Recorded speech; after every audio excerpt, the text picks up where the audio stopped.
for this activity, that you provide your full name as it appears on your license and your primary email address upon logging in.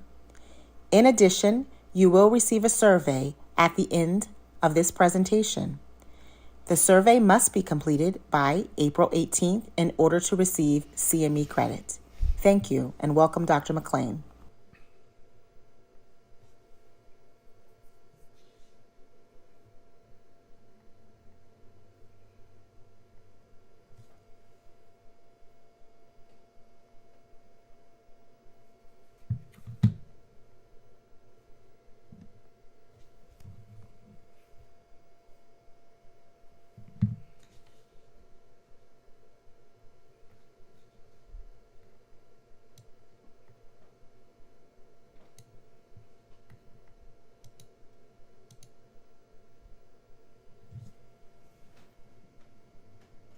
Good evening, and thank you for joining us. My name is Dr. Kiana Trent, and I serve as the ABPM Communications Chair. I would like to welcome Dr. McClain. Dr. McClain hails from High Ridge, Missouri. He earned his Bachelor's of Science from Missouri State University. Dr. McClain graduated from the University of Missouri Medical School and completed his residency at the University of Vermont. He then went on to a dermatopathology fellowship at NYU, where he trained under Dr. Bernie Ackerman. Dr. McClain is an adjunct professor of dermatology and emergency medicine at SUNY at Stonebrook, with research interests in wound healing, malignant melanoma, and pathology informatics. Dr. McClain founded McClain Laboratories, and he is a frequent lecturer at local and national meetings. Please note that in order to receive your CME credit for this activity, that you provide your full name as it appears on your license and your primary email address upon logging in. In addition, you will receive a survey at the end of this presentation. The survey must be completed by April 18th in order to receive CME credit. Thank you, and welcome, Dr. McClain.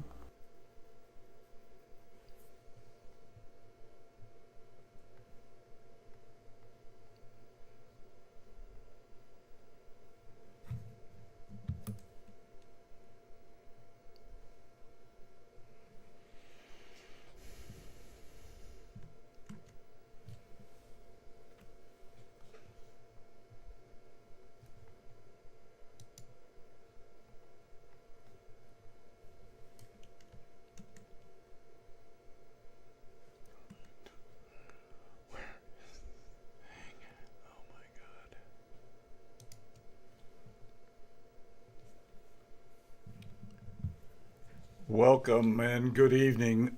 My name is Steve McClain, and I'm here to make a presentation on common skin diseases of the lower extremity. This lecture is aimed toward the practicing podiatrist or family medicine physician. A little bit about me: I'm an academic dermatopathologist. We started a lab on Long Island about 20 years ago with the aim of making diagnosis with scientific and photographic proof. And many of these photographs come from that laboratory experience. Dermatitis is classified by morphologic pattern, and it behooves you to learn the difference between papules and plaques, for example, compared to nodules. A macule is flat. A papule is a little bump that's slightly raised, less than a centimeter, and a plaque is raised and on the order of a centimeter. So I'm going to show you several patterns in the hope that you'll remember them. This is not meant to be all-inclusive, but this is a distinctive pattern, and it's one that sometimes if you talk yourself through this, what this looks like. For example, I was taught that these look like ham-colored plaques on palms and soles. When you see that, think syphilis. I know it's not very common, but the disease has not gone away, and depending on some practices you're in, you may see more of it, and you may help somebody who has no clue what the underlying disease is.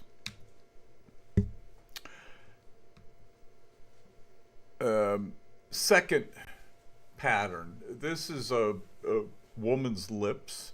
You can see a lacy pattern of white on an erythematous background. This pattern is known as Wickham stria. And so when you see that, you need to think lichen planus. It's extremely common lacy pattern, and you can see it on a lot of different places. Lichen planus. It's one of the classic patterns in dermatology. You can see Wickham stria on the back of the hand. Note the erythematous, almost purplish looking. These are infiltrative plaques. These are inflammatory plaques. When they're scattered around like this, erythematous plaques, slightly raised, that look like drops of rain, guttate. Guttate, in this case, it's guttate psoriasis. But guttate lichen planus looks a lot alike. I think we'll see that later. Guttate erythema, think psoriasis or lichen planus. Two very distinctive. In psoriasis, this happens post-streptococcal,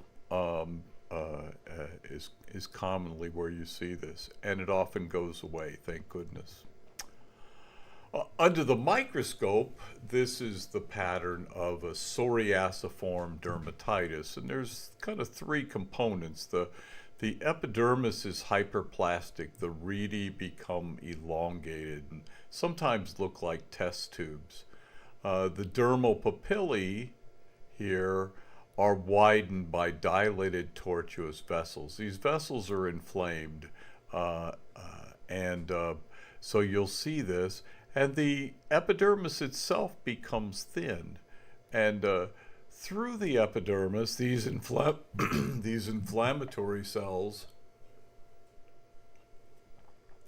will go up into the cornified layer, and it often looks like the stairs of a step from here to here, from here to here to here.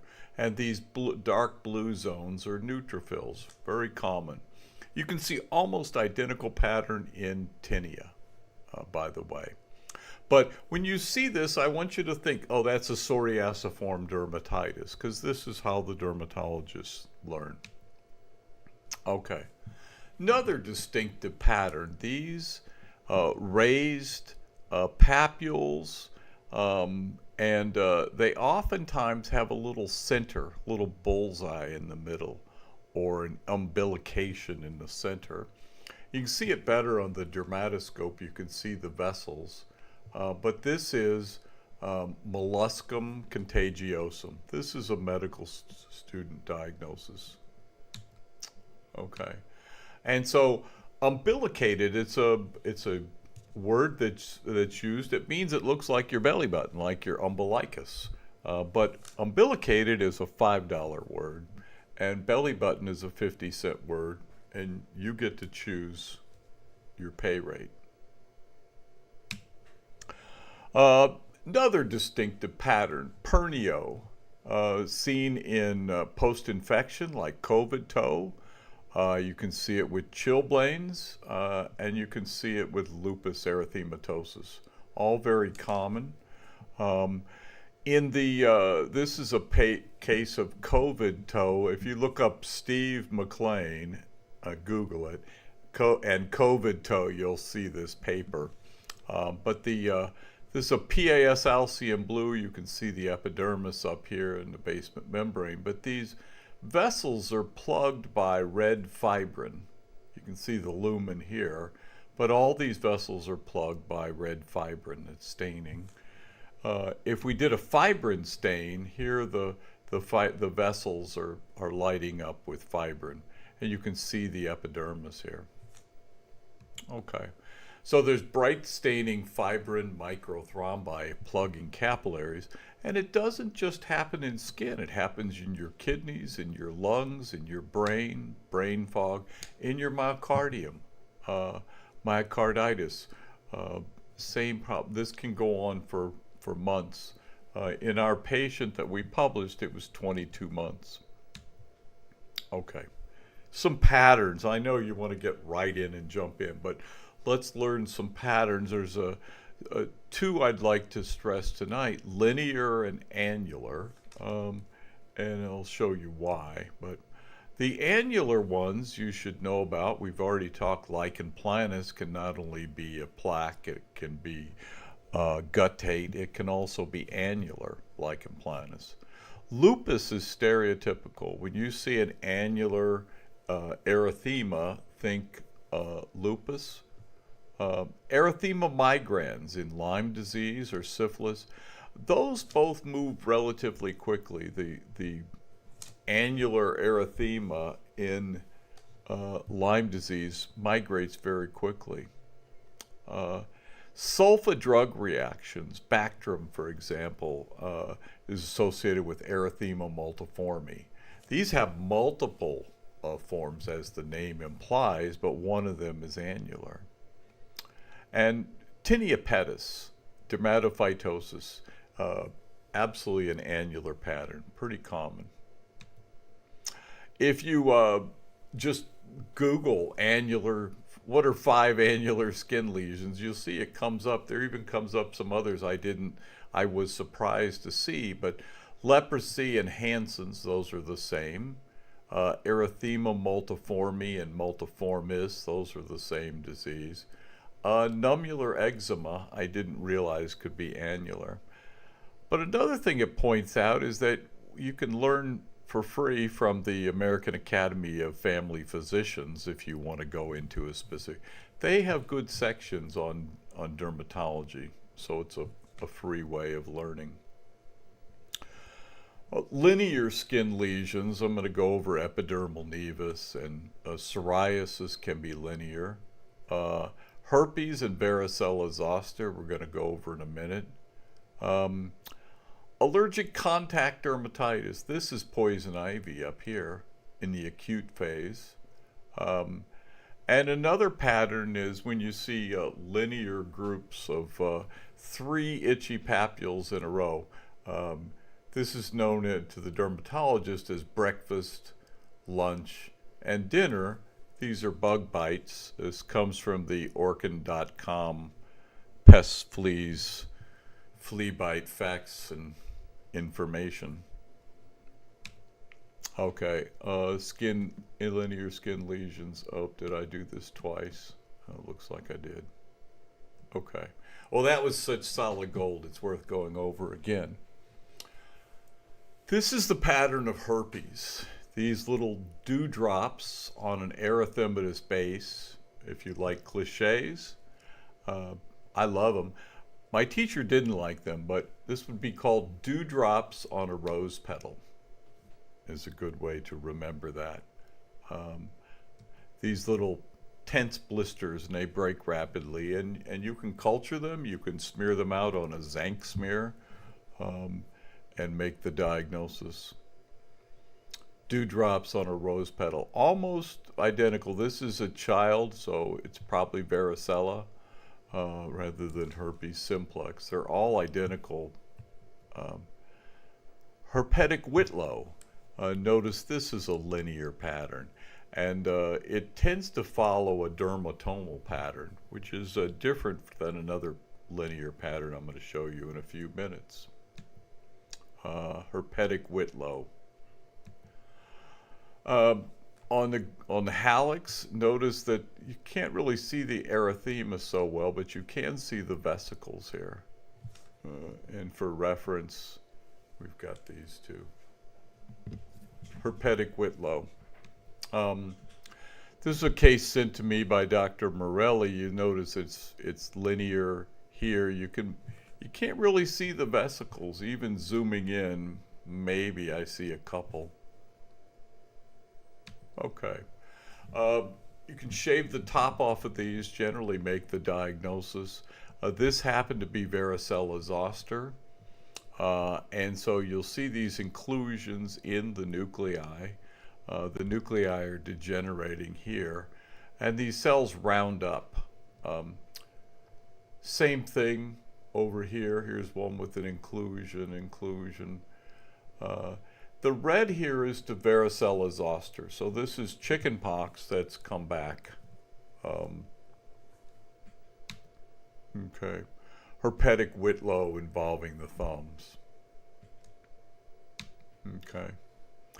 Now, Blaschko's lines are different. They're different than the nerve distribution. There's a second kind of line system in skin, and some persons will get a hamartomatous distribution of melanocytes. It seems to be more of a mosaicism. Anyway, these are reproducible lines. This is in a young woman, believe it or not. Look at this on her back. These,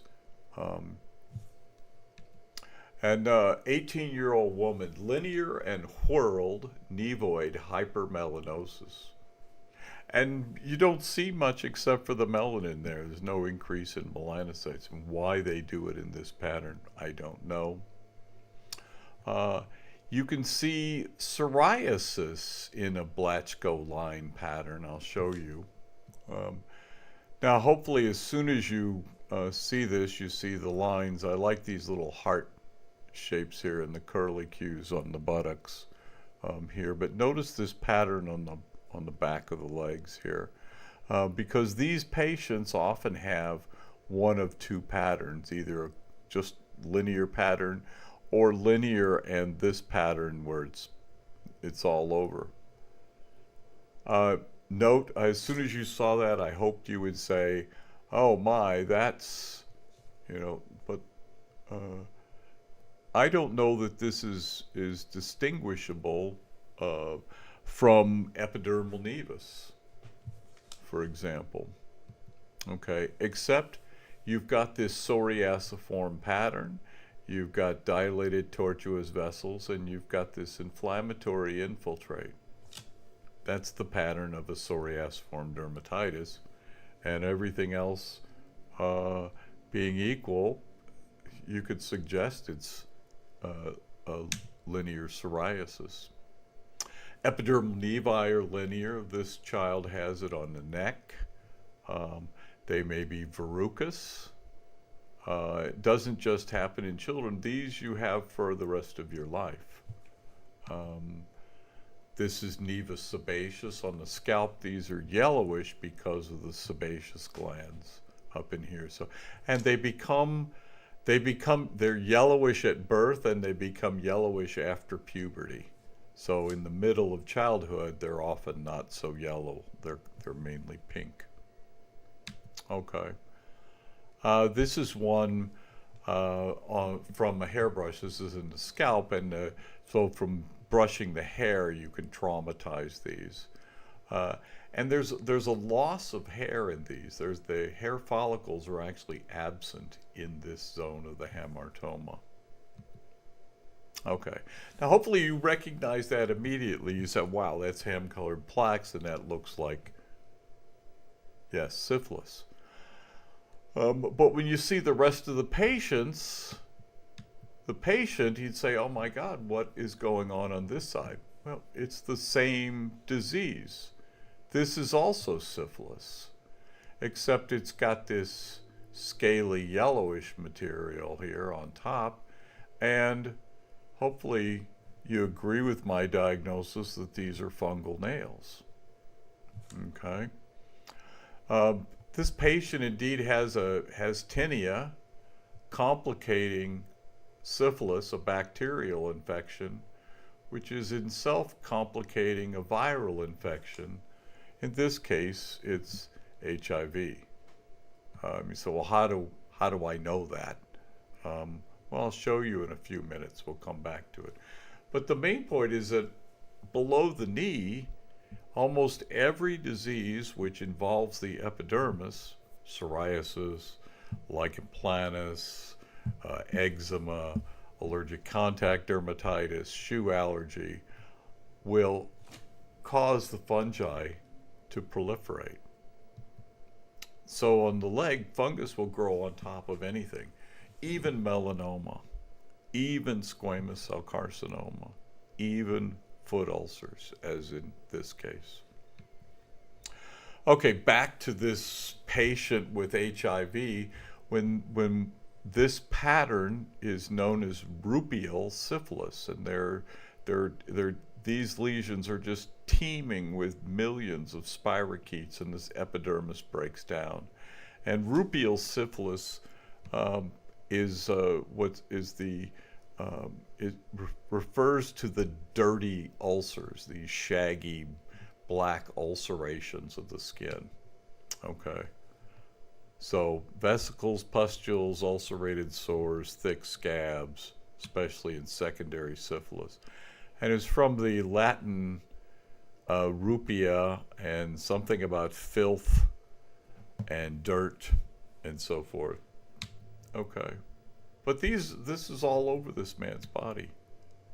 Some of them more scaly than others. Okay. Now, I've already showed you one of my secrets. This is DermNet New Zealand. If you want to review skin diseases, both clinical, somewhat microscopic, dermnetnz.org. And I mentioned the American Academy of Family Physicians has an excellent resource. And they didn't charge for the journal article that I downloaded. So, okay, clinical patterns of psoriasis. There's the common form, the vulgaris, or plaque psoriasis. I mentioned the drop-like pattern in guttate psoriasis. Pustular psoriasis, the podiatrist should know, because it can be generalized. It can be palms and soles. It can be palms or soles only. It may present first, and it may only present on the soles. Same thing is true of the scalp. You may only have scalp psoriasis and have it no place else. And the inverse psoriasis refers to the skin folds in the buttock and the axillae. Okay. One thing you should be aware of is the Kebner phenomenon, where when you injure your skin, you get a new plaque of psoriasis induced by the healing or by the trauma, by infection. In some people, it's said to be stress, but I don't know enough about that. Some medications, some medication withdrawals. Okay. So these are the plaques. They're erythematous plaques, and then they're often scaly on top. This is from DermNet. Scaly on top of red plaques. Okay. And microscopically, this is a psoriasiform dermatitis. The vessels mean that this has been going on for a while, but this is the minimum biopsy in psoriasis. This is what we need. Okay. Be aware that there's often a microbiome on top of living in, contributing to this scale. And in fact, you can get a combination of psoriasis plus fungus plus allergy to fungus all in the same lesion. Okay. Complicated psoriasis, or psoriasis complicated by tinea and eczema. When you see these dirty vesicles, these dirty pustules, these are pustules. They're yellowish, okay, and the red is the hemorrhage into those. Foot psoriasis, as I mentioned, is often the first or even the only site. On the feet, you can expect that there's going to be tinea complicating the psoriasis. If you get an allergy, a foot allergy, allergic contact, you can expect that there would be a tinea which will come in and want to live there. And it may be misdiagnosed as eczema. And the treatment in psoriasis generally means removing the scale and suppressing the immune response. We're not going to talk about psoriasis and treatment, but removing the scale in eczema, in tinea, in psoriasis often means dilute bleach bath. You can go on the websites of any of a number of places, the Eczema Foundation.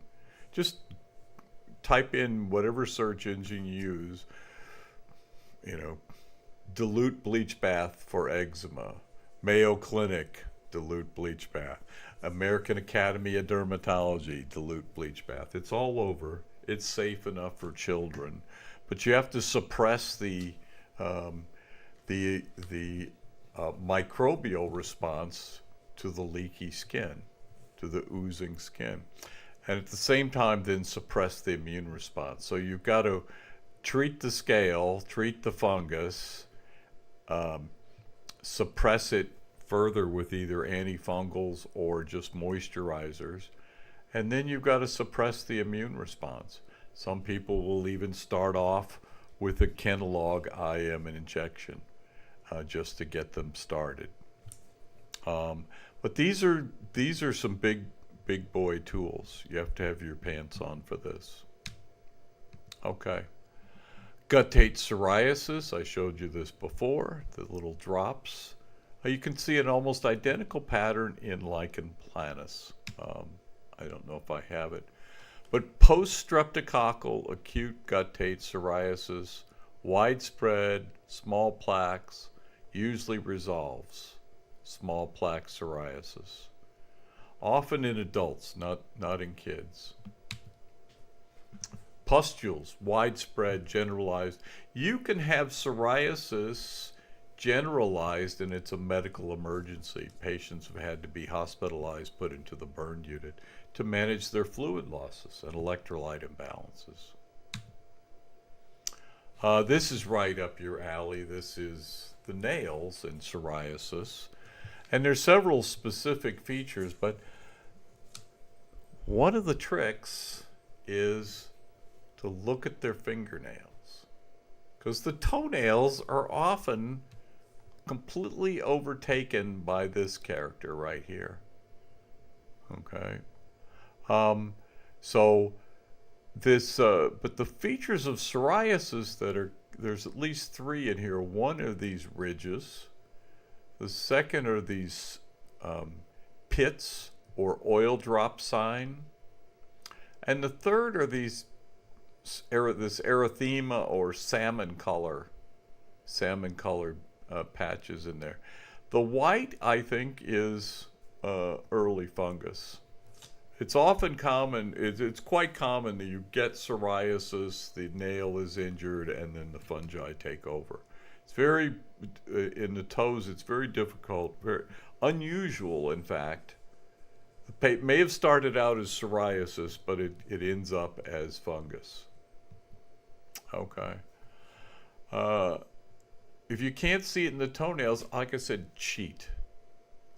Look at their fingernails, right? You've got another 10 nails up there to take a look at.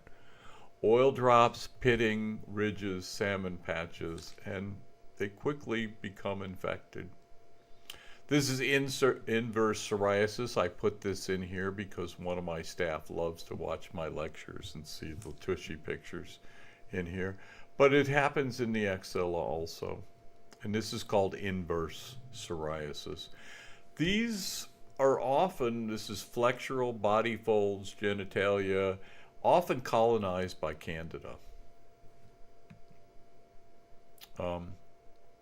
This can be considered a biopsy, by the way. Maceration is almost always tinea, especially if you can zoom in and see these branching hyphae here and these little clouds of fungi proliferating in there.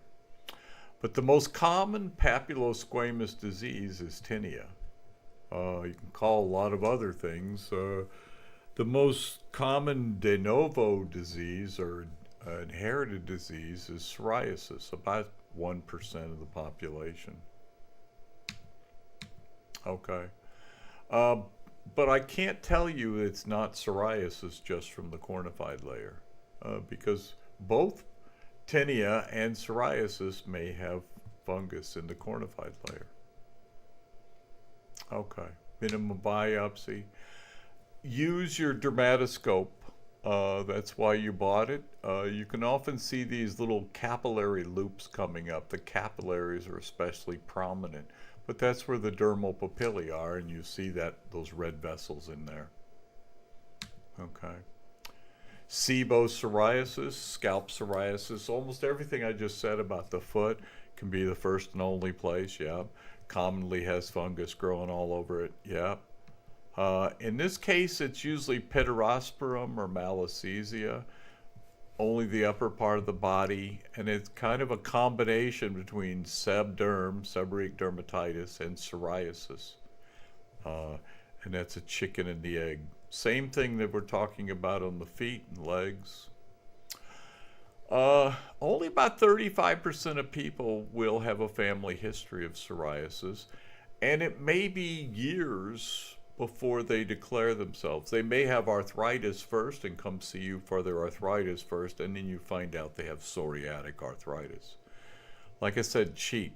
Look at their knees, look at their elbows, check out their lips. They will let you if you ask them nicely. I just tell them I'm a dumb pathologist, and they usually feel sorry for me. They think that well, I don't know what they think, but they usually let me do it. So I don't know what to call this pattern. I'm hoping some of you will respond and tell me what you call this pattern. The pattern in medicine is known as Wickham's stria. But it's often said to resemble a lace curtain. I don't know, I don't quite see it, but it's distinctive and you should be able to recognize it. This is Wickham's stria in the cheek, in the mouth. Here's the tongue over here on this side, so this is inside the mouth, and look at this. You have to look for it. It's really hard to take a picture of this. Same pattern, kind of lacy pattern. Inside the mouth again, coarser. These may get bitten. They oftentimes get damaged a little bit, but it's part of the lichen planus. It's involving the mouth. Wickham's stria, flat top papules, hypertrophic.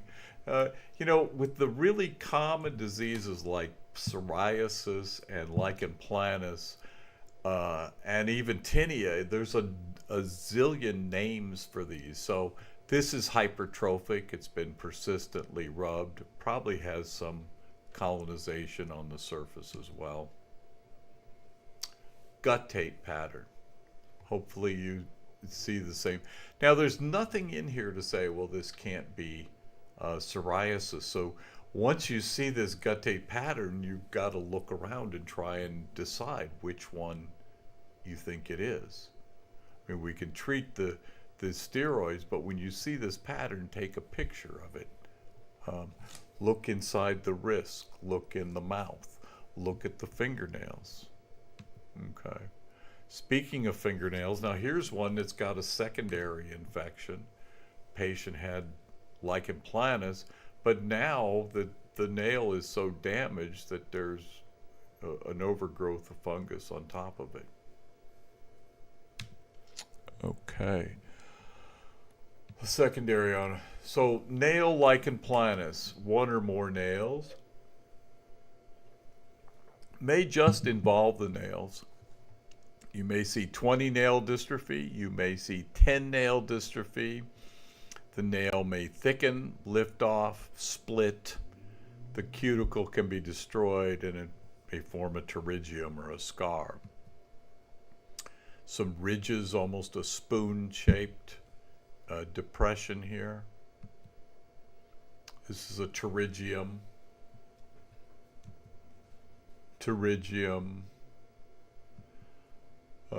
This is 10 nail dystrophy at least. Every nail. Splinter hemorrhages. Okay. Different pattern. Hopefully you can appreciate the pattern. This is most between the toes here. This erythema is a very distinctive pattern. This is chronic contact dermatitis or shoe allergy. It's probably to a flip-flop or some kind of rubber stabilizer is very common. Okay. Pustular psoriasis can involve palms, soles, palmoplantar. This is a case I saw recently. It's from Dr. Verzub. And so there's a single lesion over here and a couple of smaller lesions here. This is where the biopsy was taken. Over here. Dirty vesicles. See, there are a few pustules, but mostly they're these hemorrhagic little vesicles, dirty vesicles. That's psoriasis. Psoriasis where the fungus is taken over. This is more fungus on this side. Still has some dirty pustules in here, but it's actually a combination of both. This is a patient, to my knowledge, does not have psoriasis, but it has almost the same pattern with dirty vesicles, and all we could find was fungus. Okay. Complicated tinea may be identical to psoriasis. Okay. Well, I'm finishing really pretty early. This is one, there are some things you see below the foot, below the knee, that you see very few other places. Here's one where this brown area here, very little reaction. There's some inflammatory cells here. But this brown is from a hair shaft.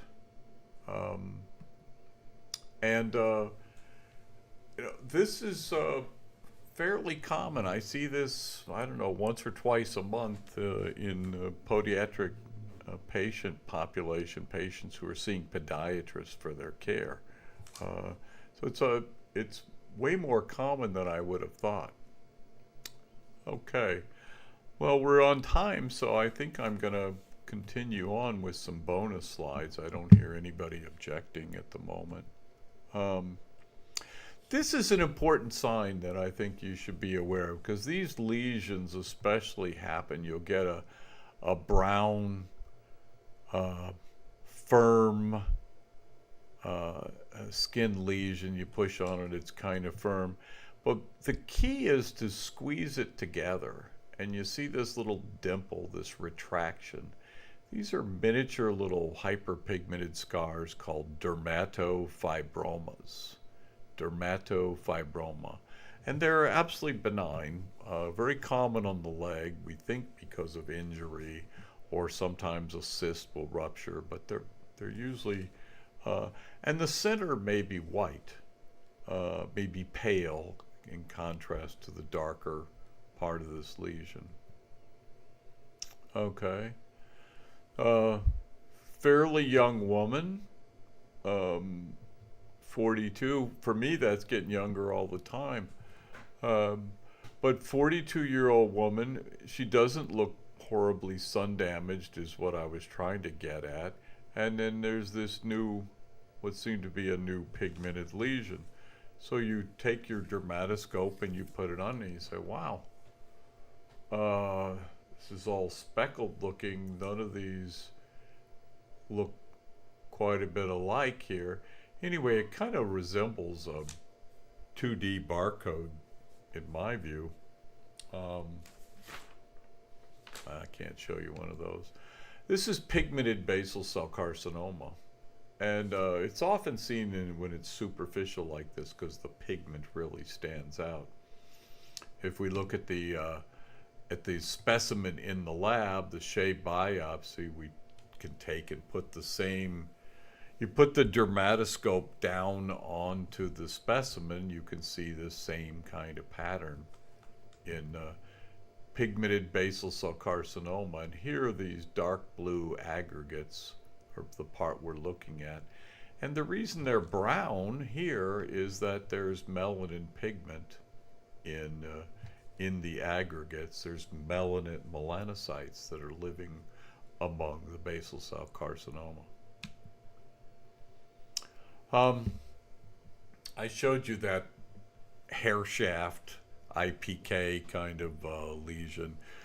This is the only time I've ever seen this. This was in a 1-year-old boy, and they pulled this feather out of his submandibular gland and wanted me to rule out acid-fast bacteria, rule out abscess. So I polarized the feather. You can almost see the individual pieces in this feather, and that's all.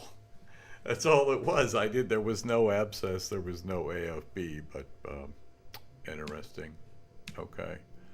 So the hair shaft IPK, so whether this happens because they step on a pet hair, I don't really know. But it's one of the things that we can see in an IPK.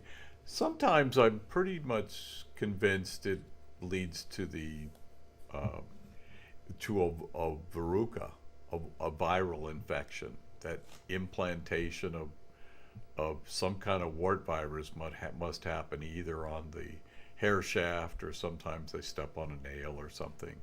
They'll get a wart that way.